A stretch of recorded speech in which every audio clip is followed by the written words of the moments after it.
트럼프는 싸움이 곧 삶이고 에너지입니다. 그걸 버리라고 하면 무너질지도 몰라요. 트럼프 얘기 나오면 다들 한숨부터 쉬잖아요. 근데 왜 저 사람은 그렇게 싸우고 또 싸우고 계속 싸우는 걸까요? 사주만 보면 대답은 간단합니다. 트럼프, 김일주의 싸움이 삼형살, 뱀, 말, 양이 한 울타리에서 꼬이고 뛰어노는 모습이죠. 이 삼형살이 뭐냐? 한마디로 정리하면 가만히 있질 못하는 기운입니다. 싸움을 피하는 게 아니라 스스로 싸움을 만들고 거기서 힘을 얻고 또 이기려는 팔자라는 거예요. 즉, 싸움을 해야만 에너지를 얻는 타입이라는 거죠. 가만히 평화롭게 있으면 심심해서 견딜 수가 없는 인간형입니다. 그리고 그 싸움에서 사람들의 기운을 뺏어와 본인의 기운으로 바꿔요. 묘하죠? 사람들에게서 에너지를 뺏는 에너지 뱀파이어 같다고나 할까요? 예를 들면 보통 사람들은 갈등이 터지면 싸우긴 하지만 지치거나 피하려 하죠. 근데 삼형살 가진 트럼프는 재밌는데 이렇게 느낍니다. 그리고 그 싸움에서 오히려 에너지를 충전하는 독특한 기질이라는 거죠. 특히 트럼프는 삼형살로 인한 화의 기운이 강해서 그 싸움이 단순한 말싸움이 아니라 명예, 권력, 돈을 걸고 하는 큰 싸움으로 번집니다. 그래서 대통령 되기 전부터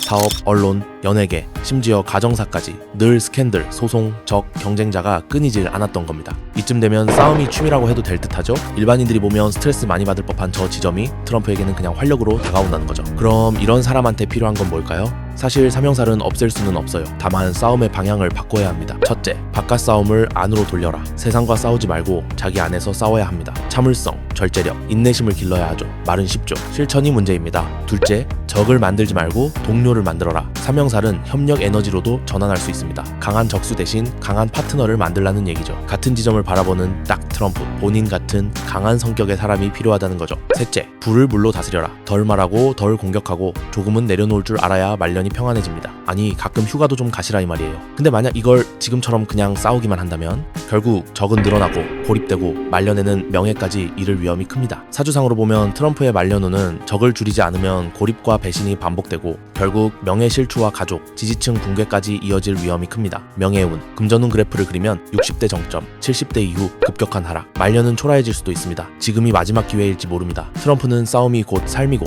에너지입니다. 그걸 버리라고 하면 무너질지도 몰라요. 하지만 싸움의 방향을 바꿀 수 있다면 그게 진짜 회생의 시작입니다. 네 팔자 네가 꼰 거지만 그걸 풀어보는 사람, 하진이었습니다.